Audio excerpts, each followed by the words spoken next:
उसकी मार से बदलाव सा आ जाता है। दोस्त बनता है तो कभी दुश्मन बन के जीतना सिखाता है। क्या बराबरी कर पाएगा कोई उसकी? वो हमारी मंजिल की राहें खुद ही सजाता है। डांटते तो सभी को देखा है, पर उसे डांट के हंसाना भी आता है। Now I would like to invite Principal Ma'am.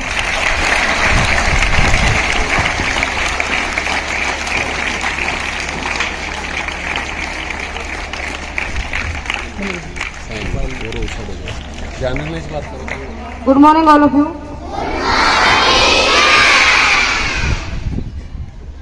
माँ बाप की मूरत है गुरु, कलयुग में भगवान की सूरत है गुरु। इन्हीं शब्दों के साथ आज हमारे सभी शिक्षक गुरुओं को बहुत बहुत बधाई शिक्षक दिवस की। हम तहे दिल से अपने उन शिक्षकों को याद करते हैं जिन्होंने हमें लिखना सिखाया, अंगूठे से हस्ताक्षर तक का सफर हमें सिखाया। अगर गुरु नहीं तो हम साइन नहीं कर पाएंगे। और मैं बहुत प्राउड फील करती हूँ कि आज मैं अपने गुरु की वजह से यहाँ खड़ी हूँ। जब से मैंने पढ़ाई शुरू की और आज तक जिससे मैंने जो सीखा वो मेरे लिए मेरा गुरु था। और मैं तहे दिल से अपने उन गुरुओं का सम्मान करती हूँ जिन्होंने मुझे इस मुकाम तक पहुंचाया कि आज मैं सबके सामने आपके पास खड़ी। तो मैं अपने विद्यालय के जितने गुरुजन हैं जो आप लोगों को अच्छी अच्छी बातें अच्छा ज्ञान दे रहे हैं, उन सबको रिक्वेस्ट करती हूँ कि प्लीज एक बार स्टेज पर आए। All staff member come on the stage. और ये कहने की जरूरत नहीं है कि ये सम्मान के लायक हैं और आप तालियों की आवाज इतनी कम है, पता ही नहीं लग रहा कि टीचर के लिए आप बजा रहे हो। All staff member please come. Class nursery LKG से भी टीचर्स को बुलाएं। Heavy nice.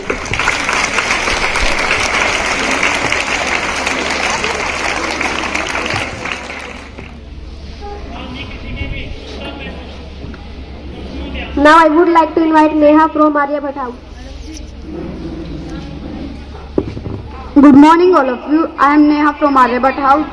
Today I am here to share my views about the importance of education. Education is the key. Education is the key to unlock the golden door of freedom. Education is the movement. Education is the movement from darkness to light. Education plays an important role in one's life. Education helps a person to succeed. It enhances human knowledge. It brightens one's personality. It also helps in making the right decision. With good education, a person can take care of himself even in difficult times and get himself out of trouble. Education is a weapon which can turn your weakness into strength. If a child without education is like a bird without wings. The root of education are bitter. But the fruit is sweet. Reading, writing and understanding things are the first value that we receive from education. Right to Education Act makes education the fundamental right of every child. It helps to earn a livelihood and fight for our basic rights. It also helps in the physical, mental, social and spiritual development in an individual. If we have to become a doctor, then for that we have to take a good education after studying. Education is the most powerful weapon which you can use to change the world. Education is the passport. Education is the passport for the future. For tomorrow belongs for it today. Thank you.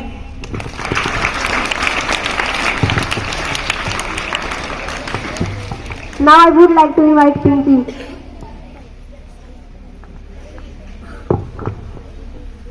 बात संस्कारों और आदर की होती है, वरना जो इंसान सुन सकता है वो सुना भी सकता है।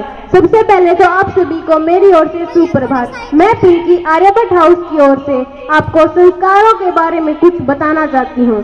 जैसा कि हम सभी जानते हैं, संस्कार हमारे जीवन में बहुत ही महत्वपूर्ण होते हैं। ये हमें आदर्श बनने में सहायता करते हैं। मनुष्य और जीव जंतुओं में यही अंतर होता है कि मनुष्य जो भी कार्य करता है वो संस्कारों के दायरे में रहकर करता है, तभी उसके सभी कार्य अच्छे से हो पाते हैं, अर्थात उसे उस कार्य का लाभ हो पाता है। और संस्कार शब्द का मतलब ही यह है कि संवारना। कोई भी चीज है उसे अच्छे से करना या उसे संवार कर करना। मैं अब आपको एक कहानी के माध्यम से संस्कार शब्द का मतलब और भी अच्छे से समझाना चाहती हूँ। एक बार की बात है, एक गांव में एक बड़ी हुई समझदार और संस्कारी औरत रहती थी। वह एक दिन सुबह अपने बेटे के साथ कहीं जा रही थी। तब उसके रास्ते में एक पागल औरत आई और उसे बहुत ही भला बुरा कहने लगी। तब उस लड़के की मां ने उसकी बातों का कोई जवाब नहीं दिया और वह मुस्कुराते हुए आगे बढ़ गई।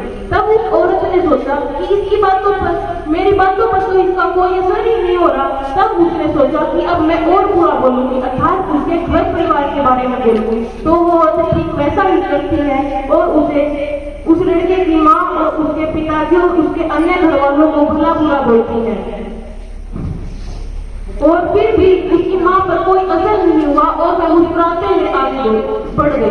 तब लड़का सोचता है कि मेरी माँ को क्या इसकी बातों का कोई कष्ट नहीं पहुंच रहा या फिर मेरी माँ जवाब क्यों नहीं दे रही।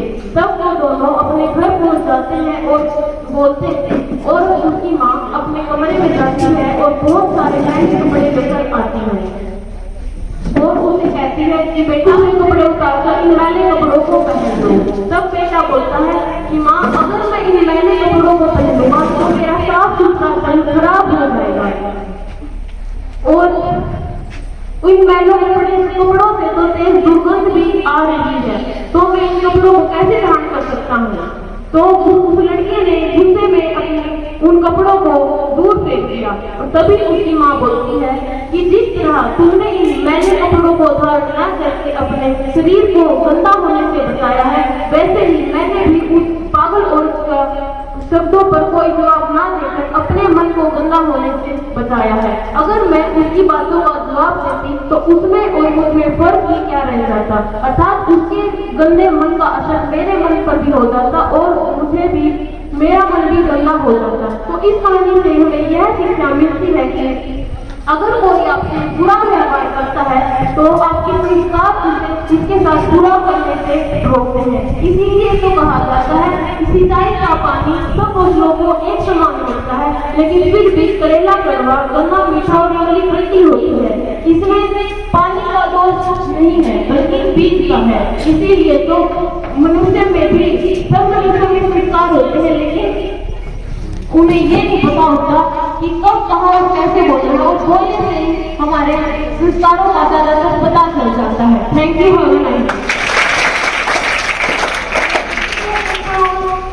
हमें उठाया आपने, मंजिल की ओर हमें बढ़ाया आपने, अनजान थे हम खुद की काबिलियत से, हमें खुद से वाकिफ कराया आपने। Now I would like to invite Rama Madhu now to provide.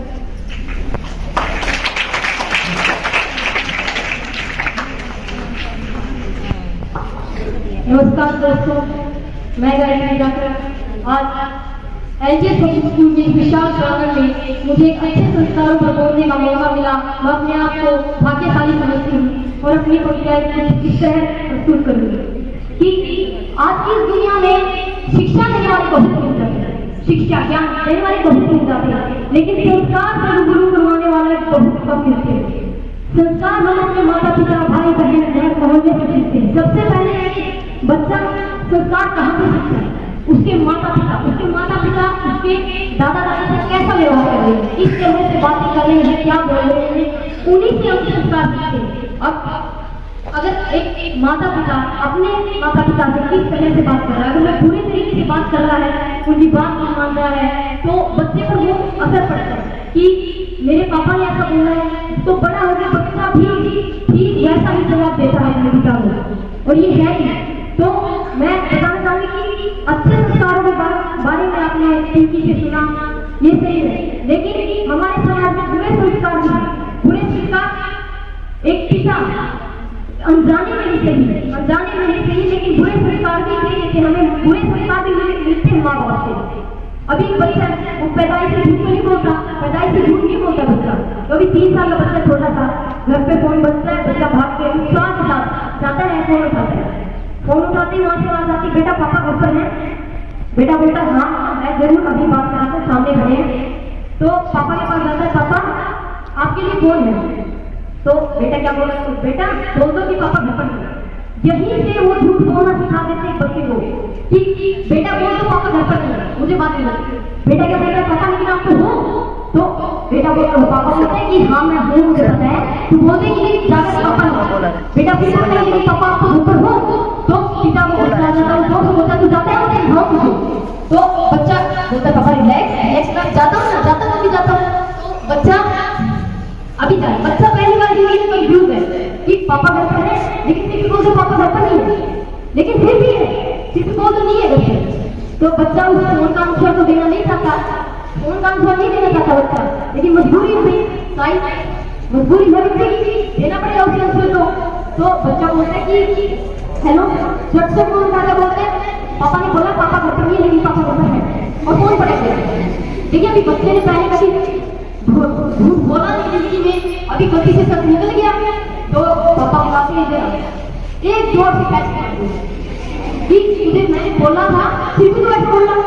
अभी बच्चे को तो क्या पता, उसको भी नहीं समझ है नहीं, तो बच्चा क्या बोल रहा कि पापा हाँ मुझे समझ में आ गया, अब आप देखो। तो फोन आता है, बेटा उठाता है, हेलो पापा है घर पर? बेटा बोलता है कि देख के बता देगा। देख के क्या बताएगा? बेटा है पापा तो घर पर, देख के क्या बताएगा? पापा की बात आते हैं कि पापा के लिए फोन है। पापा बोलता है तो तूने क्या कहा? मैंने कहा देख के बता देगा। तो पापा का क्या जवाब? बहुत अच्छे, वेरी गुड बेटा, गुड बॉय, गुड बॉय। अब बच्चे को प्रोत्साहन मिल रहा है, इससे है तो बच्चे को भी उत्साह मिल रहा है। बच्चा तो वही करेगा जिससे उसको मतलब उसकी तारीफ हो गई, उसको खुशी मिल रही है इस चीज की। झूठ बोल के खुशी मिली बच्चे को, क्योंकि माँ बाप ने उसे झूठ बोलकर खुशी दी है। तो अब बच्चे क्या करते हैं? छोटे छोटे झूठ बोल। अभी छोटा बच्चा छोटे झूठ बोला, बड़ा बच्चा हो गया तो बड़ा बच्चा बड़े झूठ बोलने लगे। आप अपने पापा से ही इसलिए झूठ बोलते हैं। बड़ा होकर क्या करता है? छोटे बच्चे के साथ अपने फ्रेंड सर्कल में झूठ बोल देता है, हमारे घर पे ये है, हमारे घर पे वो, झूठ बोल दिया उसने। अभी बड़ा हो गया वो, तो उसने इधर उधर की बातें करके अपने पापा को भी झूठ बोल देता है वो। तो बच्चे को क्या संस्कार मिले? बच्चे को ये बच्चे को नहीं पता कि वो क्या बोला, छोटा बच्चा उसको क्या बताए? अब उसके माँ बाप ने उसको जैसा सिखाया वो तो वैसे बोलेगा। तो इसका समझने का मतलब क्या है कि बातें बता देती है कि व्यवहार कैसा है, बातें बता देती है कि व्यवहार कैसा है, और संस्कार बता देती है कि परिवार कैसा है। तो उसके संस्कार का ध्यान रखता है कि परिवार कैसा है। तो कुछ भी कदम उठाने से पहले ये जरूर सोच लेना कि जो उंगली आप पर उठाई जा रही है वो उंगली तो आप पर उठाई जा रही है, लेकिन इसका निशान आपके माँ बाप की तरफ है। धन्यवाद।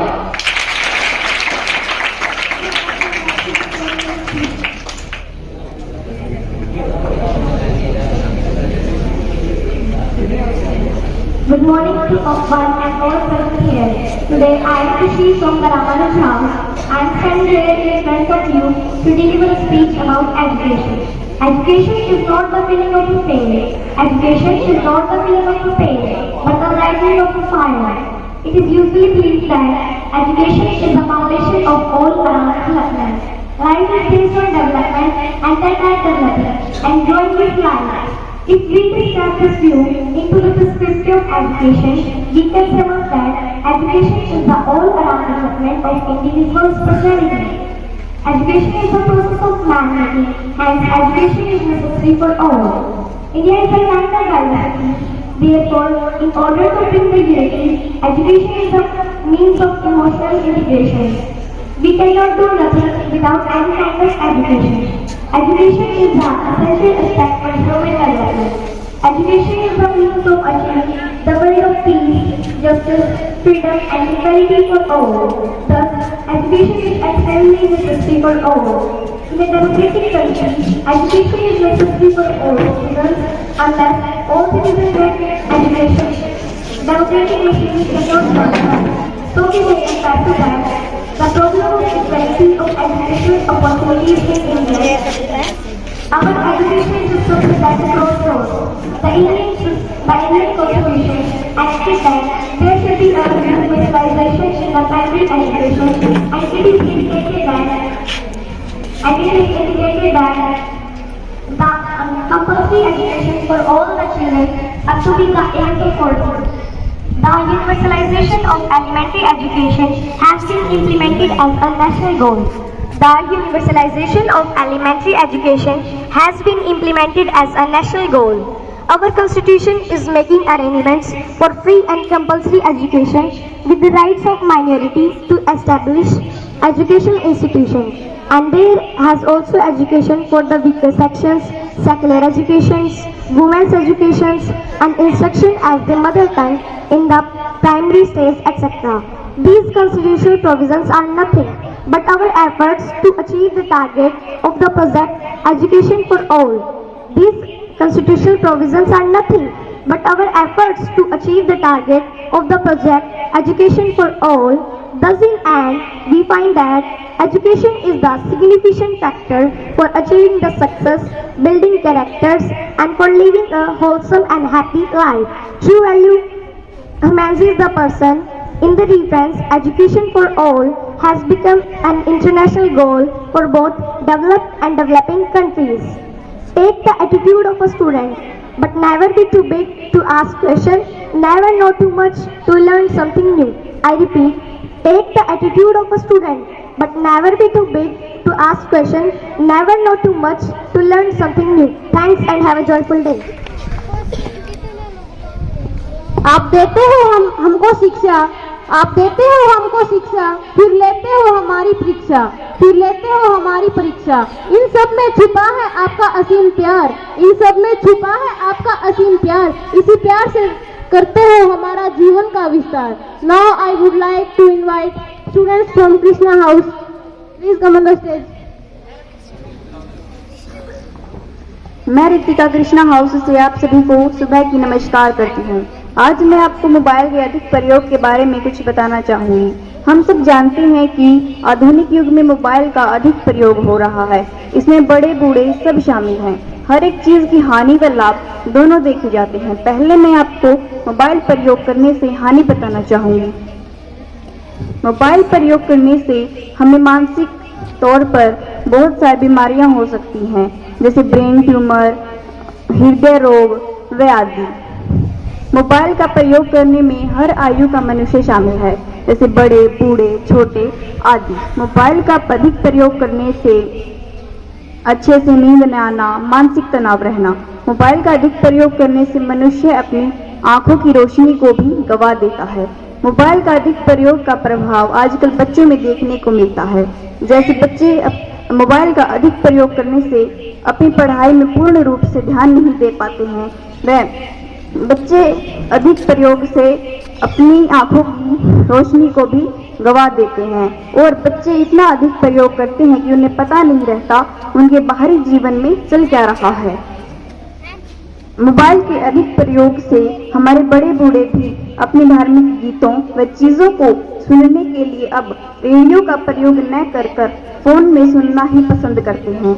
आजकल के माता पिता अपने आप को मोबाइल में इतना व्यस्त रखते हैं कि वो अपने बच्चे की परवरिश पर ध्यान नहीं दे पाते, चाहे वो पढ़ाई के क्षेत्र में हो या फिर वो शिक्षा के क्षेत्र में हो। लाभ, हम मोबाइल के माध्यम से कहीं पर भी बैठे विश्व में किसी भी व्यक्ति से कम समय में बातचीत कर सकते हैं। व्यापार के क्षेत्र में भी हम चीज़ों के मूल्य में उतार चढ़ाव और भविष्य में चीज़ों की मांग की जानकारियां भी प्राप्त कर सकते हैं। मोबाइल के अधिक प्रयोग से हम हमारी परीक्षा परिणाम व परीक्षा तिथि और आदि भी प्राप्त कर सकते हैं। आज मैं आपको यह बताना चाह रही हूँ कि हमें मोबाइल का कम प्रयोग करना चाहिए व उचित प्रयोग करना चाहिए। कोरोना काल में मोबाइल ने अपनी एक अहम भूमिका निभाई है। जैसे कोरोना काल में बच्चों ने अपनी पढ़ाई मोबाइल के माध्यम से ही ग्रहण की है। कोरोना काल में मोबाइल मनोरंजन का भी साधन रहा है, जैसे बच्चों के द्वारा वीडियो गेम खेलना व गाने सुनना। मोबाइल का अधिक प्रयोग से हम हमारी एसएमएस भेज सकते हैं किसी को भी, व पत्र पत्रिकाएं आदि भी कम से कम समय में भेज सकते हैं।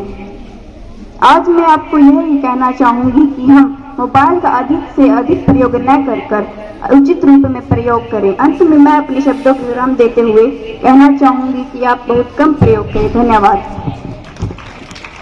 Good morning to one. I am Bhavna of Krishna House. I like to speak out on the topic how COVID-19 affect on the sector of education. We know that last 2 years the whole world is suffering because of COVID. Economic sector, health sector, food sector and education were affected because of COVID. I tell before some positive impacts of COVID-19. We adopt many digital technologies to deliver education. This method of learning, students and teachers get more use of digital technologies. Now coming on negative impacts. It creates a lot of negative impacts on education. Many classes are suspended, many exams are postponed, many exams are cancelled. Now coming on online learning. Online learning is big problem for those who do not have internet connection like laptop, computer and mobile phones. They cannot explore much to online learning. This is a big problem for them. Another issue is that face-to-face communication with teachers and students were lost. Thank you. अक्षर हमें सिखाते, शब्द का अर्थ बताते, कभी प्यार से कभी डांट से जीवन जीना हमें सिखाते. Now I would like to invite Divya from Arjuna House. Please come on the stage. Respected principal ma'am, worthy teachers and my dear friends, good morning all of you. Today I have been given an opportunity to give a small speech on education. I hope everyone here learns something from it. Education is most important asset. It is as important as food, shelter and clothes. Education is essential for the overall development of a human being. With good education, a person can take care of himself in difficult time and get himself out of the trouble. Education is the most powerful weapon that can turn your weakness into strength. Education is one of the most important and mandatory elements in the life of the student to do analysis while making important decisions in his life. Education is essential for a student to be able to select a good career option for them so that they can succeed in his life with the help of education. The education of students will help them in improving their communication skills. Education is a tool that provides knowledge, skills, and information to people who improve their duties and to their family, society and nation. It enhances the vision and perspective to see the world. Not only this, but it is also the most significant to the world. One will not explore innovative ideas without education. It implies that one cannot develop the world. A good education adds to the communicative skills of a person. Education helps us to teach about necessary morals, good manners and wise ethics to others. Education, as well as being good at the physical, mental and social level. Besides, it promotes the feeling of the living a better life. Today, education is most important aspect of society. Now, I would like to end this speech by saying education is very important in our life. Thank you. Now I would like to invite Vandan. आदरणीय प्रधानाचार्य जी, मेरे सभी अध्यापक व अध्यापिकाएं व मेरे प्यारे दोस्तों, मैं आप सभी को प्रणाम करता हूं। मैं वंदन, अर्जुना हाउस का छात्र, आज आप सभी को अध्यापक दिवस की हार्दिक शुभकामनाएं देता हूं। और आज मैं इस अध्यापक दिवस पर आपके सामने एक ऐसी समस्या प्रस्तुत करने जा रहा हूं जो कि केवल हमारी ही नहीं, पूरे देश की समस्या है। और वो समस्या है भ्रष्टाचार। भ्रष्टाचार आजकल बहुत बढ़ चुका है, वह हर जगह फैला हुआ है, जिसके कारण लोगों का जीवन जीना भी मुश्किल हो गया है। तो आज मैं आपके साथ जिस चीज के बारे में बात कर रहा हूँ, उसका अर्थ क्या है, उसका मतलब क्या है। भ्रष्टाचार से अर्थ है भ्रष्ट आचरण करने वाला, और जो व्यक्ति अपने छोटे स्वार्थ के लिए दूसरे लोगों को धोखा देता है, तो वह भ्रष्ट व्यक्ति कहलाता है। और एक व्यक्ति और एक व्यक्ति दो धर्मों के इंसानों के बीच झगड़ा करवाता है तो वह भ्रष्ट व्यक्ति कहलाता है। तो ऐसे ही हमारे भारत देश में भी भ्रष्टाचार बढ़ता जा रहा है। भारत के हर एक क्षेत्र में भ्रष्ट व्यक्ति पाए जाते हैं, जिससे कि हमारे देश के विकास में सहयोग देने की बजाय हमारे ही देश को लूट रहे हैं। तो यह भ्रष्टाचार इतना कैसे बढ़ रहा है, इसके कुछ कारण भी हैं, जैसे कि भ्रष्ट नेता व शासन। हमारे देश के भ्रष्ट नेता व शासन इस देश को विकास नहीं करने दे रहे हैं। वह रिश्वतखोरी से काम करते हैं तो हमारे देश को विकास नहीं करने दे रहे हैं। दूसरा है उच्च जीवन स्तर की लालसा। आजकल कोई भी व्यक्ति कितना ही पैसा कमा ले लेकिन उसकी लालसा नहीं बढ़ती। तो दुनिया में ऐसी कोई चीज नहीं है जिसका निवारण न हो। ऐसे ही भ्रष्टाचार है। ऐसे ही भ्रष्टाचार का भी निवारण के कुछ उपयोग हैं जो मैं आपको बताऊंगा, जैसे कि प्रशासकीय सुधार। अगर हमें भ्रष्टाचार को हमारे देश से खत्म करना है तो हमें प्रशासकीय सुधार करना होगा।